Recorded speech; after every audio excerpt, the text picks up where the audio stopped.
તો શહેરમાં વધી રહેલા ટ્રાફિક અને અકસ્માતોની સંખ્યા ઘટાડવા માટે આમ તો સ્પીડ લિમિટ ક્યારની લાગુ થઈ છે, જેની કદાચ અનેક વાહન ચાલકોને ખબર નહીં હોય ને એટલા માટે આ રિપોર્ટને ખૂબ જ ધ્યાનથી સમજજો, કારણ કે આ તમામ લોકો માટે છે, તમામની સુરક્ષા માટે છે.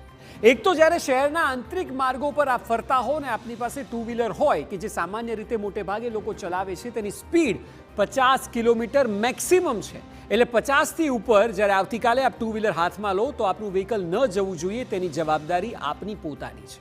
જો થ્રી વ્હીલર ખાસ કરીને રિક્ષા ચાલકો જ્યારે વ્હીકલ ચલાવતા હોય છે ત્યારે ગમે ત્યાં ટર્ન મારી દેવો, ગમે ત્યારે ઊભું રહી જવું, તે લોકોએ ધ્યાન રાખવાની જરૂર છે, કારણ કે અકસ્માત સર્જાઈ શકે છે. તેની સ્પીડ 40 કિલોમીટર છે અને ફોર વ્હીલર કાર માટે 60 કિલોમીટરની સ્પીડ નક્કી કરવામાં આવી છે. આ આંકડાની ખૂબ જ સૂચકતાથી ધ્યાન રાખવું અને તેની જવાબદારીપૂર્વક નિભાવવો એ તમારા મારા તમામની પ્રમુખ જવાબદારીમાં આવે.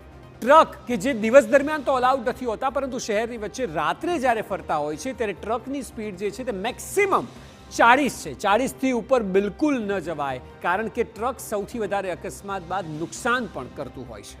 હવે જો શહેરની વાત તો થઈ ગઈ, નેશનલ હાઈવેની વાત કરવામાં આવે કે પછી અમદાવાદની વાત કરીએ તો એસજી હાઈવેની વાત કરીએ કે પછી એસજી હાઈવે સિવાય નારોલથી નરોડા હાઈવે, આપ જે પણ શહેરમાં અત્યારે ફિકર જોઈ રહ્યા છો, આપના શહેરમાં કોઈ પણ હાઈવે હોય, એક સરખો નિયમ છે. જો હાઈવે પર આપ ટુ વ્હીલર ચલાવો છો તો ટુ વ્હીલરની સ્પીડ 80 કિલોમીટરથી વધારે ન હોવી જોઈએ, ને એ પણ ત્યારે કે જ્યારે હાઈવે આપને ખાલી મળે છે. અને હાઈવે પર સૌથી વધારે અકસ્માત સર્જાતા હોય છે, એટલે અહીંના નિયમોને ખૂબ જ ધ્યાનથી સમજજો. 80 કિલોમીટરની સ્પીડ ટુ વ્હીલર માટે. રહી વાત થ્રી વ્હીલરની, તો થ્રી વ્હીલર 50 કિલોમીટરથી ઉપર ન જઈ શકે, કારણ કે આ ગાઈડલાઈન છે જે દરેક વ્યક્તિએ ફોલો કરવાની છે. જો આપ કાર ચલાવો છો, કારણ કે હાઈવે પર લોકો સ્પીડથી નીકળતા હોય છે, ફોર વ્હીલર છે તો 100 કિલોમીટર મેક્સિમમ લિમિટની વાત છે. અને મિની લક્ઝરી બસ કે જે હાઈવે પર દેખાતી હોય છે તે 90 કિલોમીટરથી ઉપર ન જઈ શકે.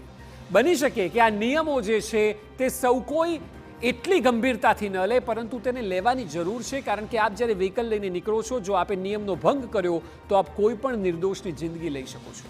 ટ્રક અને ટ્રેલર જેવા ભારે વાહનો જે હાઈવે પર જોવા મળતા હોય છે તેની સ્પીડ 80 કિલોમીટર પર આવરની નક્કી કરાઈ છે, એટલે આનાથી ઉપર કોઈએ નથી જવાનું. આ સ્પીડ મેક્સિમમ લિમિટની છે. સારી વાત એ જ રહેશે કે તમામ લોકો એનાથી ઓછી સ્પીડે ગાડી ચલાવે, જેથી કરીને અકસ્માત નિવારી શકાય.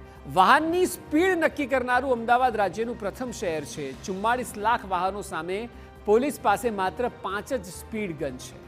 ઓવર સ્પીડિંગ અને દંડની જે જોગવાઈ છે તેમાં મોટર વ્હીકલ એક્ટ 1988 મુજબ ઓવર સ્પીડિંગનો ગુનો દાખલ થાય છે. કલમ 112 છે કે જે વાહનોની ગતિ મર્યાદા નક્કી કરે છે, જે કિલોમીટર હમણાં આપણે જોયા તે કલમ 112 અંતર્ગત નક્કી થાય છે. જ્યારે ધારા 183 તે ગતિ મર્યાદા તોડવા બદલ દંડ લાગુ કરે છે. એટલે આપે ઓવર સ્પીડિંગ કર્યું અને આપ ઝડપાયા તો કલમ 183 લાગુ થશે. એ સિવાય ઓવર સ્પીડ બદલ અત્યાર સુધી 1000નો દંડ વસૂલવામાં આવતો હતો, પરંતુ હવે જુદી જુદી કલમો હેઠળ ગુનો નોંધવામાં આવશે, અને એટલે બની શકે કે દંડની રકમ પણ આપની પાસેથી વધારે વસૂલાય. ન માત્ર દંડ, પરંતુ આપને એવું થતું હોય કે રૂપિયા આપીને છૂટી જશો, તો હવે વાંચો, મહત્તમ 2 વર્ષની સજા પણ થઈ શકે છે. જો ગુનો ગંભીર જણાયો તો 2 વર્ષ સુધી જેલમાં જવું પડશે. વાહનના પ્રકાર અનુસાર 1000 રૂપિયાથી લઈને 4000 સુધીનો દંડ પણ હોય છે, જે ભોગવવા માટે આપે તૈયાર રહેવું પડશે. અને તેમાં પણ કેટેગરી છે. જો લાઇટ મોટર વ્હીકલ હશે તો 1000થી લઈને 2000 સુધીનો દંડ આપે ભરવો પડશે, કે જેમાં મોટે ભાગે ટુ વ્હીલર સહિતના વ્હીકલો આવી જાય. મધ્યમ અથવા ભારે વાહનો છે, જેમાં થ્રી વ્હીલર અને ફોર વ્હીલર આવે, તેમાં 2000થી લઈને 4000 રૂપિયા સુધીનો દંડ છે. પરંતુ મહત્વનું એ છે કે દંડની રકમ પણ જવા દો, આ તો જવાબદારી છે. વિદેશ જઈએ છીએ તો કરીએ જ છીએ ને, તો ભારતમાં પણ, ગુજરાતમાં પણ, અમદાવાદમાં પણ થવું જોઈએ. ઓવર સ્પીડિંગ માટે ક્યારે કાર્યવાહી થાય? તો એક તો જો આપે મોબાઈલ ફોન વાપર્યો, ઘણીવાર જોતા હશો કે સિગ્નલમાં પણ વાપરતા હશો, તો ટ્રાફિક પોલીસ આપને સાઈડ કરી દેતી હશે. મોબાઈલ ફોન વાપરવો એ ગુનો છે અને તેની માટે દંડાત્મક કાર્યવાહી થઈ શકે છે.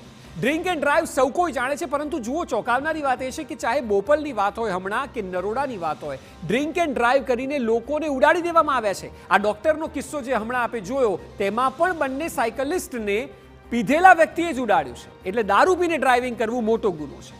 સ્પીડ લિમિટ તોડી, કે જે અમે આપને અગાઉ બતાવી, એ પૂર ઝડપે આપે વાહન ચલાવ્યું તો પછી ઓવર સ્પીડિંગની કાર્યવાહી આપના પર થશે અને તે 1000 રૂપિયાથી લઈને 4000 રૂપિયાનો દંડ અને 2 વર્ષ સુધીની જેલની સજા થઈ શકે છે. એટલે સામાજિક જવાબદારી તરીકે આ વાતને લેજો, જેથી કરીને અકસ્માત નિવારી શકાય, કારણ કે ભોગ આપ પણ બની શકો છો અને આપના પરિવારનો કોઈ સભ્ય પણ બની શકે છે. આ તમામની વચ્ચે ફિકર આપનીમાં સમય થયો છે એક બ્રેકનો, અને બ્રેક બાદ